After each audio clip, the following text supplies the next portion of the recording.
Again, my name is Mark Miller. I'm with Imagine IT. We're here in our offices in Bloomington, Minnesota, talking today a little bit about cybersecurity and what does this whole world of cybersecurity mean.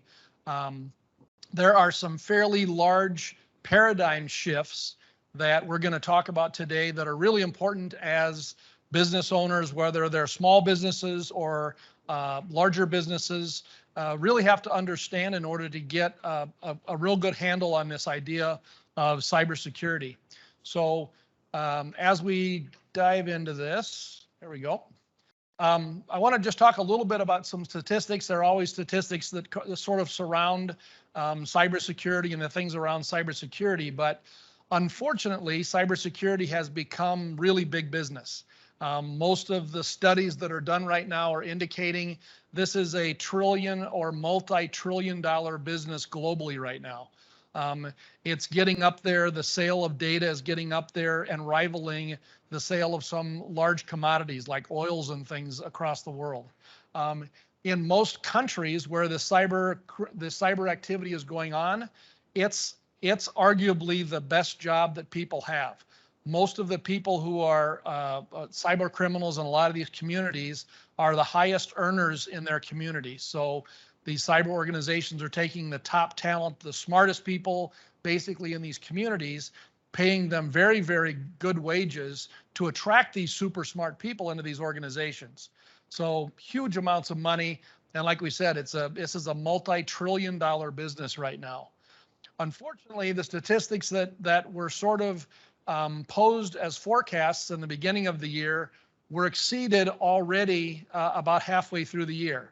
So the excess of, again, $1.5 trillion in cyber crime, that was forecasted at the beginning of the year. Most of the studies indicated that had already been surpassed only 6 months into the year. So we're looking at cybersecurity and the extortion and the monies that are being passed from companies to these cyber organizations. It is not sort of a gradual sort of a thing. This is a hockey stick kind of an evolution. So the cyber criminals are really starting to get kind of a stranglehold here in what we're doing. Cyber criminals really feed on reactions. Most of the cyber crime that we see happening right now happens because people are clicking something that they shouldn't have clicked. They go to a website, or even more commonly, you get an email. The email has a link. You click on the link, and now all of a sudden you're in a bad place. Cyber criminals try to try to feed on things like emotional things like coronavirus or Black Friday, or we have the Christmas holiday season coming up.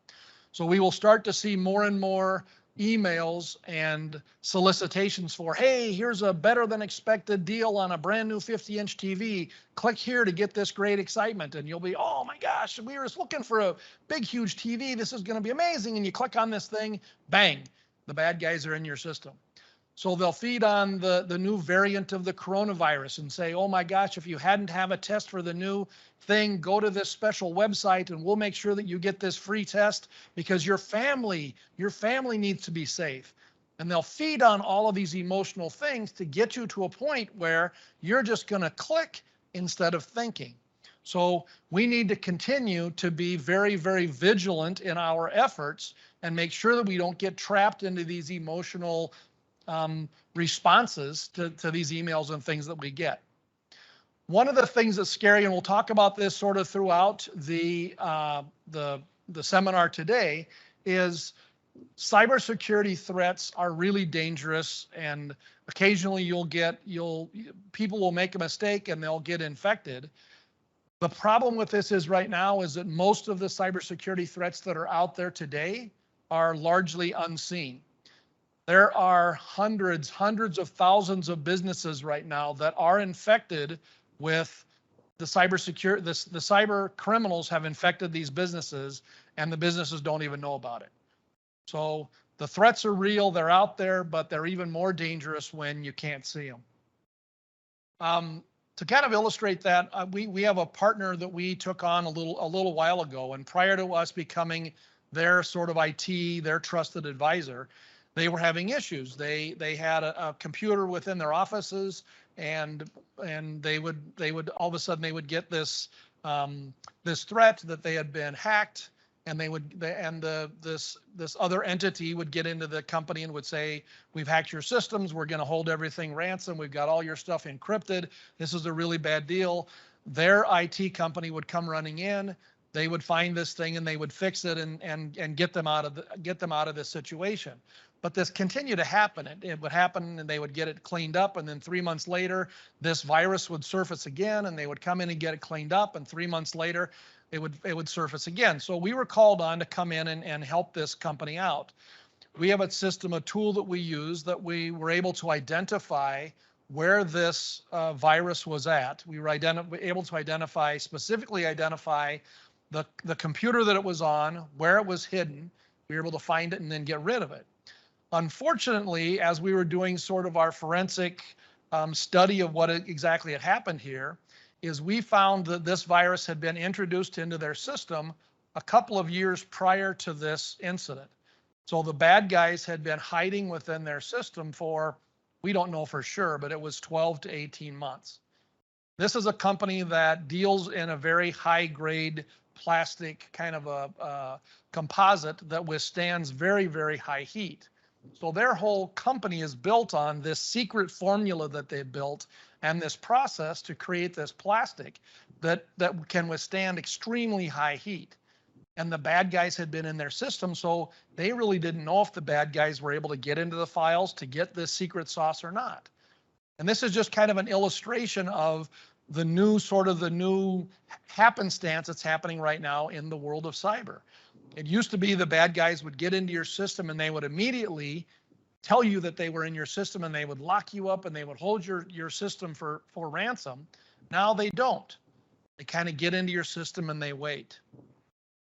This is an illustration. This is a timeline that our CTO put together a little while ago that sort of shows what happens and what a typical cyber breach kind of looks like. The important thing here is to note the timeline here. This is sort of day one, and this is sort of when the disaster is typically discovered, which is right now on average about 200 days later. Okay, so typically what happens is there's a planning session here where the cyber criminals will get together. There's a lot of collaboration that's happening right now. These large cyber organizations are discovering that they're better working together than working separately. And so they're actually collaborating, saying, hey, we invented this really cool way to get into systems. Would you guys want to use this? And they're collaborating together, which is extremely dangerous. Anyway, they start some planning. They figure out what their vector attack is going to be. They launch this thing out onto the internet. Typically, this isn't a guy, and we'll talk about this in just a second also, but this isn't a person who's at a computer and is actively hacking and chopping away at the thing like you see in the TVs and the movies. What happens right now is most of the threats that are out there are automated. They're bots that they release into the internet, and there are hundreds of thousands or millions of these bots that are cruising around the internet, basically knocking on the doors of every IP address that's out there. So they will release these bots, they will find a system that's compromised. The system might have a security patch that was done. They might have somebody that clicked on an email. There are just myriads of different ways that these cyber criminals can enter a network. Once they get into the network, then an entity, a cyber criminal, will actually enter the network and say, hey, where am I at? What does this company do? Do they have any finances? Who are the important people in this company? And they sit and they study exactly to see what could possibly be extorted from this company. Then they go out and they figure out, how can I get into the rest of the company? What is going to be the best way for me? I have this entry point. How can I now spread myself out and get out to the rest of the company, right?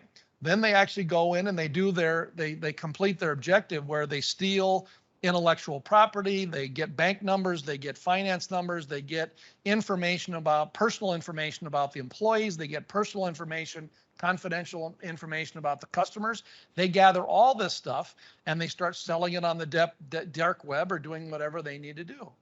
And then eventually, once they find out that they've extracted everything that they need from your company, they'll come to the surface, they'll encrypt all of your data, and they'll say, hey, you need to send $50,000 in Bitcoin to this bank account overseas, and then we're going to release all of your information. But again, it's the timeline and the timing of this that's the most scary. It was really scary when they would hack into your system and say, you need to pay me Bitcoin. You'd get on the phone, you'd call your insurance agent and say, bad news, but we need to get a hold of some Bitcoin because I've been hacked. And your insurance company says, wow, that's terrible, but you're covered. This is covered in your insurance. So let's get this Bitcoin and get you back up and going. That was bad. Now it's even worse because you're not even making this phone call to your insurance company until the bad guys have been in your system for a couple hundred days. This is a crazy world that we live in right now. So the trouble with this right now is we, small businesses across America, across the globe, are funding these efforts. Every time somebody gets hacked, right, it's a bad deal. It's a really bad deal. But there's a responsibility that all businesses have to make sure that they don't get hacked, because when you get hacked and you send your Bitcoin overseas to some random bank account, right, you are funding these efforts to the tune of $2 trillion a year. But we as business owners and business leaders need to say enough's enough. We have to stop getting hacked, because if we don't stop getting hacked, we're going to continue, excuse me, we're going to continue to fund these efforts, and this whole thing is going to be a bad deal. What we're going to cover today is we're going to cover kind of who is a target. We're going to talk a little bit about the human condition. We're going to talk a little about some paradigm shifts that we're doing and the fact that we need to make some changes. So we'll get into these topics in a little bit here. So who's a target? We get this question all the time. We end up talking to a lot of business owners and business leaders every week, and people say, yeah, you know what, I've got a small business here in downtown St. Paul. I'm not really a target for much. We don't have a lot of revenues. I've only got 6 employees. And that is a huge mistake. Okay. You're a target if you have access to $5,000. If there's any way that you could put your hands on $5,000 or $10,000, you're a target. If you have access to anybody with credit cards, you have a target. If you have access to a bank account, you're a target. So basically, every single person is a target. The other thing that's very important about this is,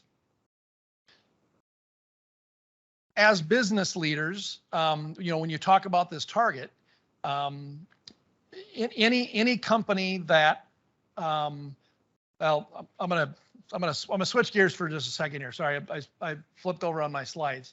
So basically, every single business is a target, and all of us business owners are humans, and as humans, we're designed very poorly to resist cyber attacks, right? As humans, we have a need to want to trust others. So I get a phone call from somebody and I say, hey, this is John from Comcast. We were doing some work in your area the other day, and we noticed that you aren't getting the bandwidth that you're paying for right now. I wonder if you could help me for just a second. Could you give me your username and password? Because I'd like to log into your account and help you get the bandwidth that you're really paying for. As humans, we're wired to trust other people. So I get this call from John. John's obviously a very nice guy. He's on the phone here to help me today get this bandwidth that I've been paying for. What he's really trying to get is my username and password. So as humans, we're wired to want to trust people. We're also wired to avoid conflict, right? I don't want to argue with anybody on the phone. So if somebody calls me up and says, hey, this is John from Comcast, I'm calling today to help you out, you're not wired to say, I don't think you're really John. How do I know you're not? How do I know you're not somebody just calling from my email? We're not wired that way, right? We're wired to say, oh, John, so great you called me today, right? John might even talk about the Wild or how well the Wild are doing today, right? Just to get you to trust them a little bit more. And we want to help people, right? We're wired as human beings to help people. So somebody calls you up and says, hey, this is John, we're working in your area today. I don't know if you guys are experiencing any slowness at all in your network, but we've noticed a lot of slowness in your network, and I'm wondering if you could help me out. I would like to get to the bottom of this before the rest of this building goes dark, and it looks like you're one of the few businesses in the building today that's not dark.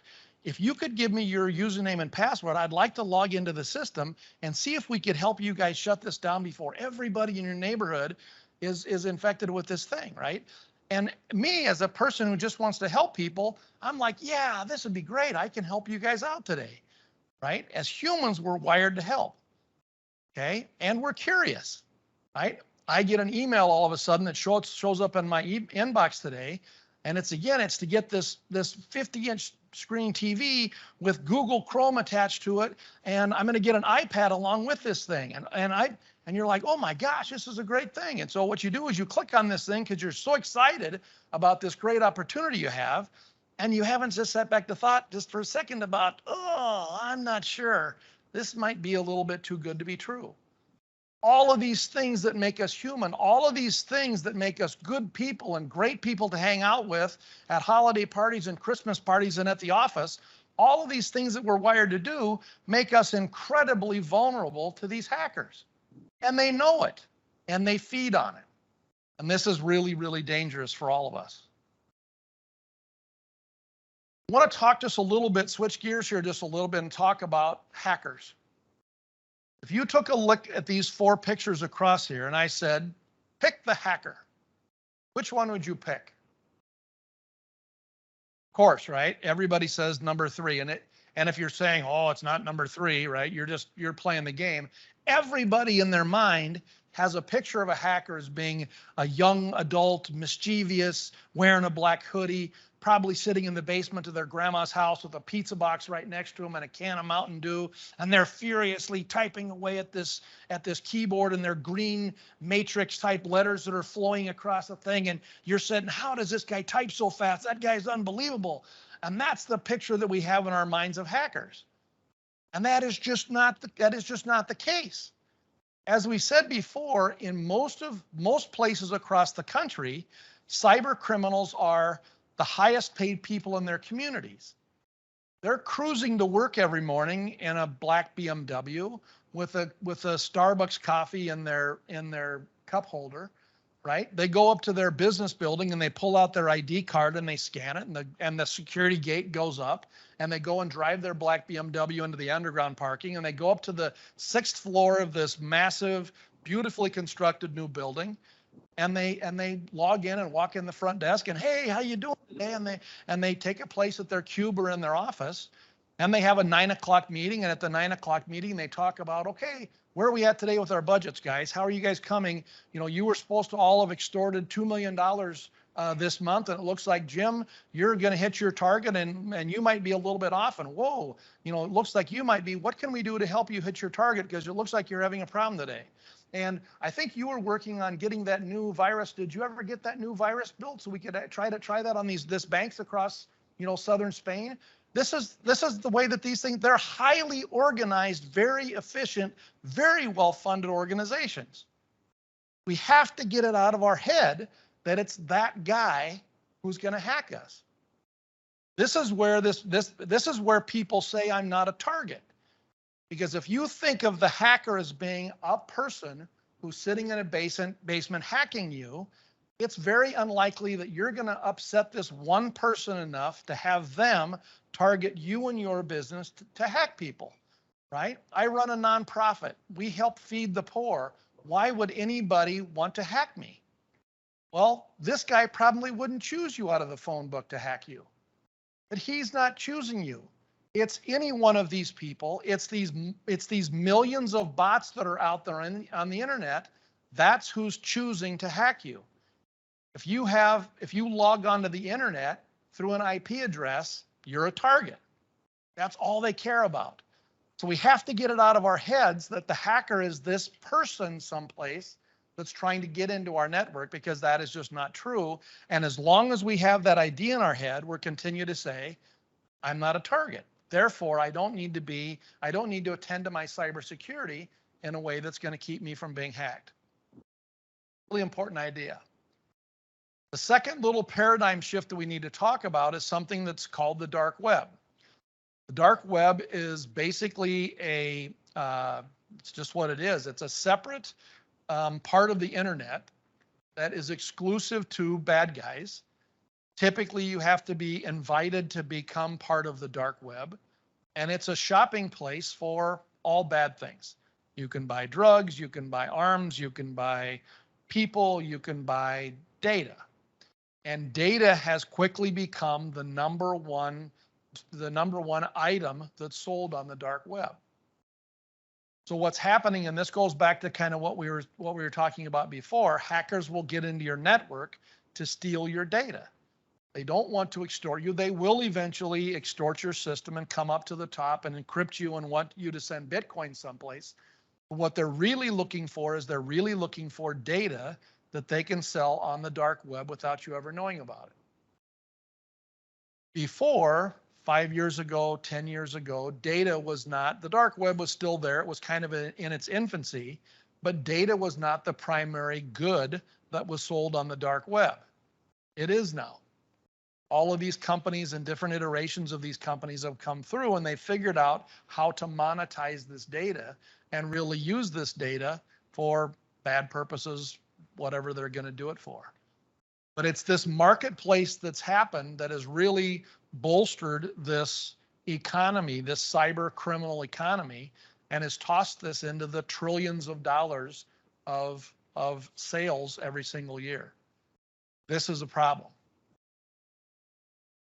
Thirdly is a little bit of a problem, and this is a problem for companies like my company, Imagine IT. Years ago, even just this is up to just a couple of years ago, the way that we would help a business secure themselves is we would go into the business and we would do a very thorough analysis of their systems. And we would try to poke holes in their firewall, and we would look at their processes and procedures for doing all of their security mapping or their security patching. And we would look at how are you training your employees to keep your employees trained.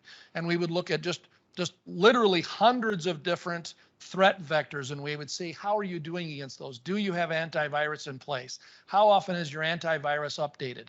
And we would poke holes in all these different things, and then we would come to you as business leaders with this big long list of all of these vulnerabilities that we had discovered.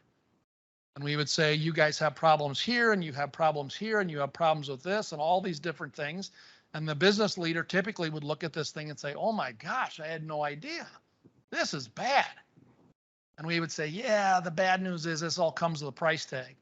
This is going to cost quite a bit of money for us to fix all these things. And we would have a conversation, very open and honest conversation with the business leader. And we'd say, how about if we grab the top 4 things off this list? We think these top 4 things are the most important things. Let's grab these top 4 things. We'll fix those 4 things, and we'll come back and we'll start to pick away at the rest of this list later. And the business owner would say, all right, let's do that. That sounds good. And we would leave this meeting. We would shake hands with the business leader. The business leader would feel good about the fact that they were making some great strides in their security posture. I would feel good as the trusted advisor because I'm helping that business take strides also. But when you think about this realistically, that doesn't make any sense. Because basically what I've done is I've taken and I've identified 21, 25 different threat vectors that are wide open right now in your network, right? We've found all of these doors that you've left open in your home. And somehow we've positioned this in a way that we say, let's close 4 of these doors, let's lock 4 of these doors up, and let's leave 21 of these doors wide open. And somehow we've spun this around to say, let's feel good about that. And it just doesn't make any sense. If I were a young husband and my wife and I were going to have a child and we went and said, you know, honey, I think we need to bolster the security in our home. I really want our child to be safe. Right? I wouldn't go to a security company and have them identify the front door, the back door, the windows, the garage doors and everything and say, yeah, boy, that's going to be a little spendy, honey. Let's just do the front door and the front windows, and we'll worry about the back door and the garage door later. That doesn't make any sense. But somehow in the business community, we've made sense of that. We've taken this wish list approach to protecting ourselves in this crazy dangerous environment right now, and it just doesn't make any sense. So there are a few companies in the Twin Cities area. There are more and more companies that are cropping up around the globe that have taken a different approach to cybersecurity. Instead of peeling off the top 2 or 3 or 4 things from this list, we've taken an approach to say, here are all of the different threat vectors that you might see in your network. We need to plug them all. We need to fix all of these things on day one. This is typically what we see, and you'll see here, the green items are things that we'll typically see a kind of a basic security protocol will fill for a business. They've got typically a business will have firewalls, and they'll have a password policy, and they'll have a lot of these things dialed in, but you see how much red is up here. These are all of the other things on the list that are just uncovered. Each one of these represents a hole in their network. Clark J has raised his hand. Okay, Clark, do you have a question? Okay. Yep, you can just, if anybody does have any questions, we'd love to field questions. So if anybody has any questions, just use the chat feature there and chat us your question, and we'll attend to it. Well, again, there are a few companies that are around right now that are taking this approach to, again, we call ours the Shield. And the idea is to cover all of these different items at one time right off the bat. To do that, we charge a small monthly fee that includes all of those items. And again, people say, I don't want to pay a monthly fee. And quite frankly, I don't really like to pay monthly fees either. But in this case, paying a monthly fee for a service like this makes a lot of sense, because these viruses in this environment continues to change. Every single week, there are new threats that are introduced. And so when you're on sort of a subscription like this, as those new threats are introduced to the environment, you're upgraded with the latest threats. You pay your monthly fee, which isn't great. Again, nobody really likes it, but you're sort of paying for this continual updates. If you think about the last thing you want to do is buy a security system that's great today, pay cash for it, just reach in, pay cash for it. I just don't want to pay monthly payments. Today you pay for it, next month it's out of date. In today's environment and in this world of cybersecurity, that approach just doesn't make any sense anymore. The weakest link in any business is still humans. It's still the end users. You don't see, typically, if you look at all of the breaches that happen every day, and there are thousands of them that happen every single day, you typically don't see those because somebody didn't have their firewall configured correctly, or because somebody didn't have the right or a stringent enough type of antivirus. You typically see it because the end user has clicked on an email that's come in, or somebody has gone to a trade show, and at the trade show there were USB flash drives that were free for everybody, and it has the presentation that I just showed. And so everybody grabs up all these USB drives and they go to the office and they walk right past the firewall, and they walk right past the antivirus, and they walk right by everything that you've spent hundreds of thousands of dollars to protect your network. And they pull the USB drive out of their pocket and they plug it into your network. And all of the stuff that you've done to protect your network, gonzo, because you've just plugged this baby right into your computer and you're right on the network. Okay, humans are still the biggest problem as we address security. So a couple of things that we need to do is to kind of compensate for this big flaw in our network, humans, is we need training. We need consistent training. We need to make sure that all of our users on our network know what best practices are. We need to know, they need to see examples of emails that are coming in, right? The emails that used to come in, you used to be able to tell, this is a bad email, right? The logo would be kind of grainy, and the wording in it would be sort of choppy wording, and you'd say, yeah, this wasn't written by an English speaking person. This isn't a legitimate email from American Express. You get these emails today. I got one yesterday from Amazon. The logo was crystal clear. The signature was just awesome. This thing looked like it was absolutely from the CEO at Amazon. I'm pretty sure the CEO at Amazon isn't writing me a letter. But I got this email and I was, boy, there was an offer in there and I was just, and then I took a step back and said, nah, delete, delete, delete, delete. Didn't click on it. Yep, exactly. Passwords continue to be sort of a big issue. Nobody likes these passwords. You'll see a password down here, you know, capital E, hashtag, umlaut, ensign, 7, lowercase b, and these passwords are crazy, right? They're almost impossible to remember. They take you about 6 attempts to try to type them in to get it right. This kind of a password right now is actually a very weak password. Even though this password is capital E, hashtag, $, lowercase u, 71, asterisk. That password is a very weak password in today's standards. The reason why is because it's the length of the password, not the characters and the mix of the characters that make this thing complete, that make this thing secure or more or less secure. Basically, all of these passwords right now are cracked with supercomputers that go through different sequences of these numbers as quickly as they can. By getting a password that's right now they're saying 15 characters or longer, you, even with a supercomputer cannot go through all of the different iterations of a 16 character password within a year. So if you have a password policy that says change the password within a year and you have 16 characters, there's no way that a brute force supercomputer could hack into your system. They would hack into a password like this in about 7 or 8 hours, even though it's all the crazy numbers and letters. So it's the length of your password that's important. All of your passwords, your banking, this goes for your business and for your home.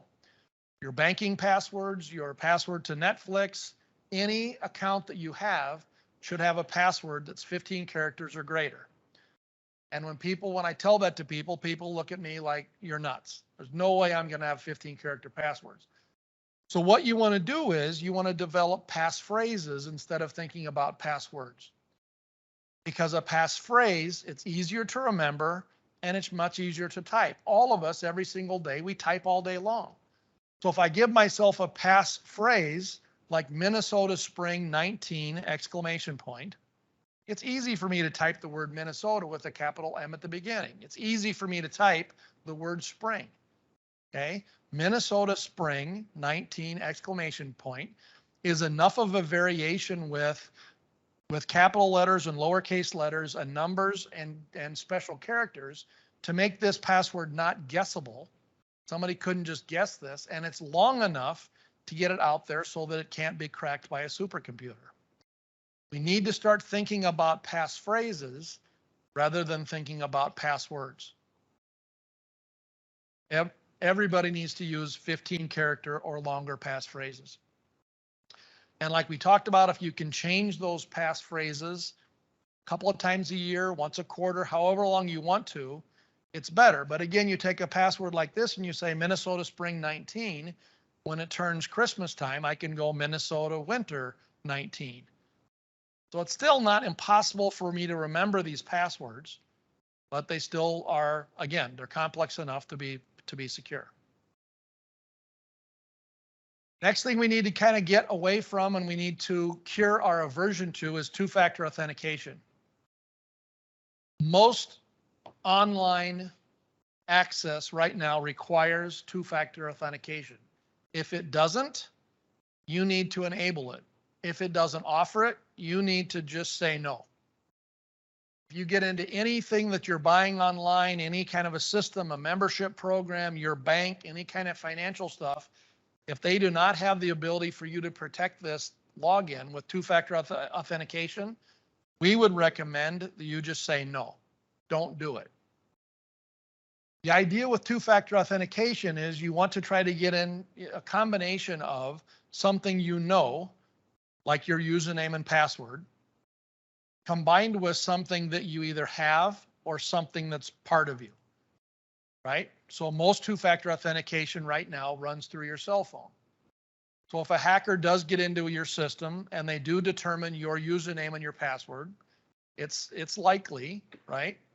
If they do end up doing that, it's not likely that they will also have your phone. So I'll log in, I'll give them my username, I'll give them my password, and then I will get a text message or some kind of an authentication message that says, use this 6-digit code. I put the 6-digit code in, I'm good to go. The two-factor authentication that's in place right now, typically with most companies, is very fast. It used to be two-factor authentication was brutally slow. So I would log in, I'd give my username and password, they'd ask me for some code. About 10 minutes later, I would get this code. By then, my day's just burning up, right? I don't have time for this. And I would just quickly uncheck two-factor authentication, don't want to deal with it, can't do this every single time I do it. Now the two-factor authentication is almost instantaneous, so you can do it. Sure. Got a question? Yep. So under the something you are category, for example, with my Wells Fargo account, I use an I. Yep. How successful is that? And is it safer than perhaps words? It's a good question. So the question is, for the other factor, for the something you have or something you are, some companies are using facial recognition, or they're using a thumbprint, a thumb reader, some kind of thing. And the question is that better or worse than using your phone, some kind of other authentication method? There are different ways to think about this. One thing is your fingerprint or your retinal scan is going to be something that's very, very unique to you, which is great. So that's a very strong thing. It's awesome. The problem with a finger reader or a retinal scan is that is data that's stored. Right now it's stored in some governmental thing, but you have to assume that sometime the bad guys are going to get in there. And now all of a sudden they have your fingerprint, and if you have your fingerprint is what attaches you to your entire world, they literally have access to your entire world. You can't change your fingerprint. So until that system gets hacked, you're perfectly fine to use that. But it's perfectly fine also to use a phone or some other authentication system, because this is something you can change, right? This is something you get a new code every single time you log in. Don't be shocked if you see the security people out there recommending 3-factor authentication very soon. It's coming.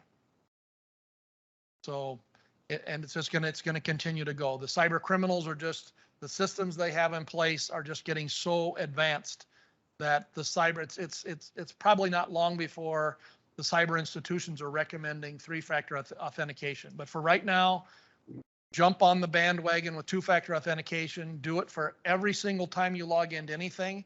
Just accept it as part of the new world and move on. No reason to not do this right now. Wi-Fi is another one that's crazy. Again, this is super handy. It's fun when you're traveling. It's fun to grab your laptop. Everybody's got a laptop now or a cell phone. It's fun to log on to the Wi-Fi, check your email, check your stuff, do text messaging, do the whole deal. It's amazing to us how many people still log on to public Wi-Fi. This is a major no-no, especially for any business device. You should make this an absolute policy within your business that if you're traveling, you cannot log on to public Wi-Fi. Don't log on to the Wi-Fi in your hotel room. You just don't do it. Most cell phones now, most cell phone companies and packages have a hotspot, and you should have your IT team, if you can't do it yourself, have your IT team help you enable your hotspot to run your computer, your laptop, your iPad, whatever it is that you have to do. Okay, you just shouldn't log on to public Wi-Fi. It's so easy for a bad guy to go into that environment, set up something that's called a pineapple that will put out a fake network. And they'll name the network Caribou Coffee. You'll log on with your laptop and you'll see here's a network called Caribou Coffee. I'm going to log in. And what you're doing is you're just logging right into that guy's pineapple that now gives him access to the resources and the things that are on your computer. So he could then infect your computer with a code.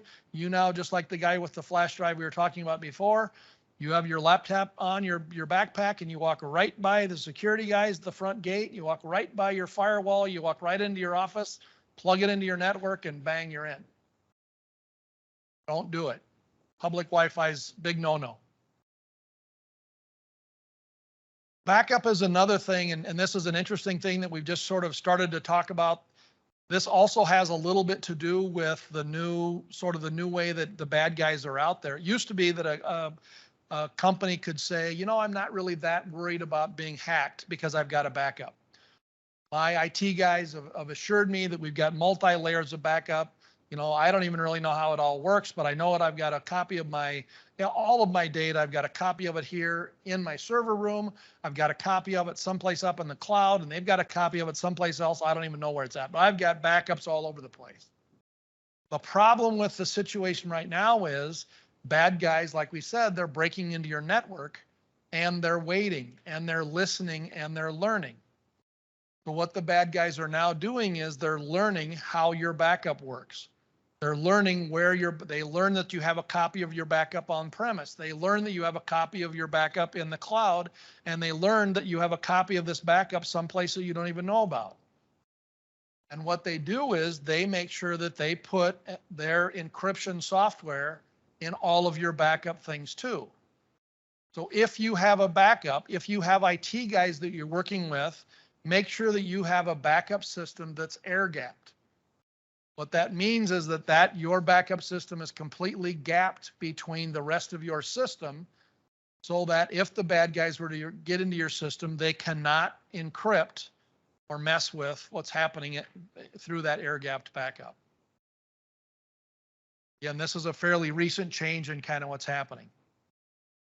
So we're getting sort of close to the time. I know we want to leave a little bit of time here at the end to take questions. So just as a quick review, who's a target? Everybody's a target. Any business out there that plugs into the internet, you're a target. If you have access to $5,000 or $10,000, you're a target. If you have any business data that anybody would want, if you have customers that are willing to pay you money, any of those things, you're a target. Everybody's a target right now.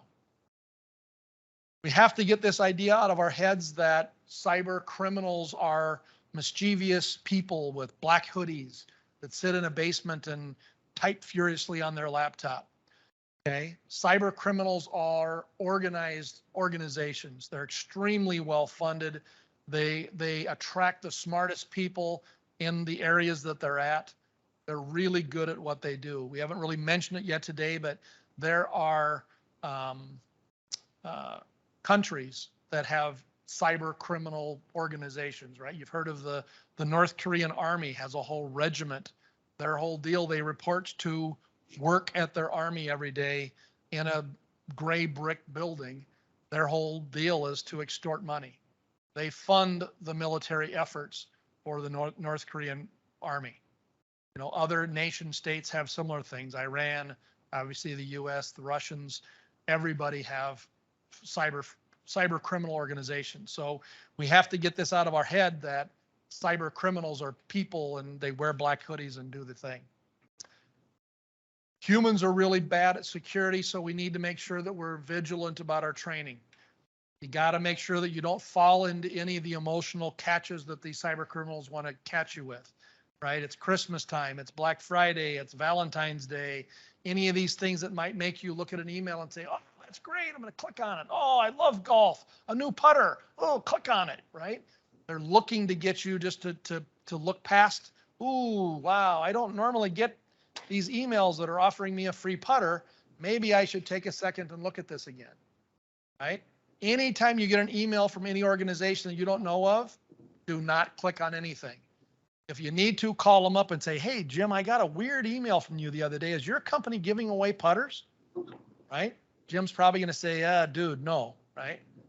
Delete that email, permanently delete that email from your system. And again, the risk is not going away. The risk is here forever. So, all right, Adam, do we have any questions at all?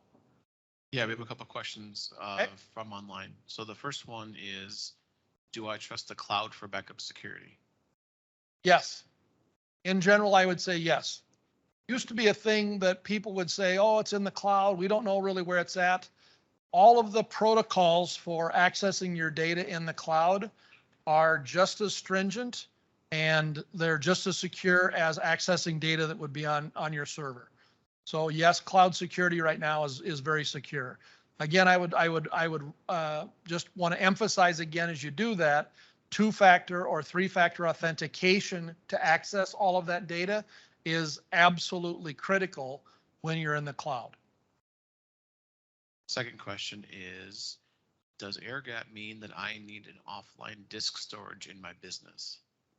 I don't know, Adam, you want to? Yeah, as the resident tech, if you have a solid cloud backup, having an air gapped backup isn't a bad idea. The problem with air gapping, if you don't have any kind of system to do it, is it's a manual thing, and someone's have to remember to do it. It's a really good practice to have that at some level, but it's going to be real hard to keep that consistent.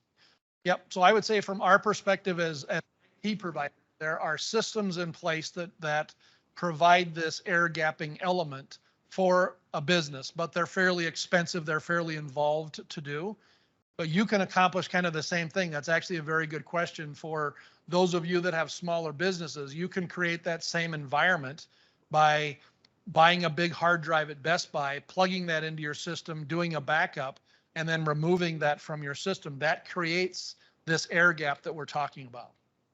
So it's okay if I follow. I'm gonna actually follow in with that story. Yep. So I have a chiropractor that's a friend of mine that had that very same thing, and that saved his business. He lost 2 or 3 days worth of data, but he was able to figure that back out without having to like redo everything. So it is definitely helpful. Yep. Jim. So question for you. So and kind of my question is probably a little bit more relevant to what is the definition of air gap, because okay, so even if I'm running R-Link or whatever on my desktop and I dump it off to a hard drive and I offsite that hard drive, can't the hackers implant the same whatever agents and now I'm backing them off, so it's backed off and it's also on that little thing that I'm gonna sneaker net over to. I actually take it over to the bank, and put it in my bank deposit box. So that's what's worried me is, okay, I'm backing up the same infection. Yep. It's absolutely a concern. Again, the more sophisticated systems have ways, they have different levels of filtering that backup as it's going off site. So it does, but this is a good question, something we can talk about here just to wrap up before we take a few more questions. But most of the cyber organizations out there that do all of the research and are trying to stay ahead of this as much as possible are really, they're vying to change the word cybersecurity. Cybersecurity implies that you can make something secure. Cybersecurity implies that you can take something and build a wall around it and keep people from getting out of that. And what these cyber organizations are now saying is we need to change that way of thinking, and you need to now think about cyber resilience, meaning you need to expect that you're going to get hacked. So it no longer isn't just as important to protect yourself from being hacked. It's equally as important to understand that eventually someday you will be hacked. And when you're hacked, are you going to be able to get your system completely up and going again in 5 minutes or 10 minutes or 5 weeks or 5 months? So if you wanted to rate these organizations right now are talking about a rating system. If the rating system were 1 to 100, your system would be a 98. If you could get your entire organization back online in 4 hours or less, you might be at a 98 rating. If it takes you 2 weeks to get your system back in place, to get your system back and running, you might only be a 50. You need to think about being cyber resilient and not think about cybersecurity as permanently protecting your system. That idea possibly has gone away, right? When our Department of Defense, Homeland Security, when they have provisions in place for when they're hacked, I can't expect my business here in the middle of Minnesota to be fully protected. Great question, Jim. Thanks. Any other questions? Yeah, a little bit of a topic change. Well, it's not backup related anyway. Sure. The question is, I use a non-networked password manager on my computer. Is this foolish? A non-networked password manager? Yeah, I'm guessing it's probably like a file or there's a number of ones you can just have a file on your machine. Yep. No, in fact, we would recommend everybody use a password manager. We would recommend that you have a different password for everything that you log into, which is another kind of a password deal, right? But if you have, we would not recommend you using your wife's name, your pet's name, your year that you were married, and 2 exclamation points at the end of your password, or your bank password and your mutual fund password and your trading account and your email and everything. Don't use the same password for multiple accounts. Use a different password for everything. And that kind of addresses the question right now is, I log into 50 things, 60. I don't know. I just looked at it this morning. I've got to have 70 different things that I've got passwords to. We use a password manager here called LastPass. We actually have a couple of them that we recommend to our customers. But I have a LastPass account that's very secure, that I have all my passwords in. So I guess to specifically address the question, I think it's great that you have a place where you have all these different passwords listed. To leave that as an unprotected file on your computer, probably not a best practice. To leave that as, I know my wife still has a little book that she has all of her passwords written in. I'm trying to get her out of that little book because that is equally dangerous. So if you have a password manager of some kind, I would get that password manager online, backed up with 2-factor authentication so that only you can access it. Leaving just a file on your computer with all the passwords, somebody breaks into your computer, they'd have access then to your whole world. One more question is, what books can I read to go forth?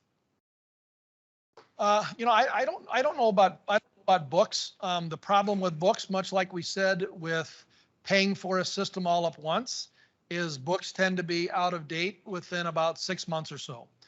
There is a lot of phenomenal training that's available on YouTube.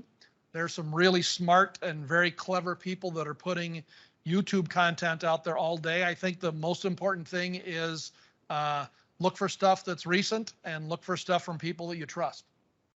So a lot of good content out there. So I think that sort of wraps us up. We're getting fairly close to time here. Really appreciate everybody logging in today. Looks like we had a nice group here online. A few folks here in the office. Again, my name is Mark Miller with Imagine IT. We will be following up with everybody. I would like to provide everybody, we've had a couple of people have asked for the PowerPoint deck. So we'll provide that deck for everybody. So you'll have that as a reference, and we'll follow up and make sure that we get that to everyone. So as typically is the case, you'll probably have 2 questions that you'll say, God, I should have asked that almost immediately after we leave. If you do have any questions, I think you've got our contact information. Just shoot us an email and we'll get you an answer right away. So again, thanks everybody for taking a little bit of time out of your day, and avoid the snow tomorrow, and we'll talk to you later. Thanks.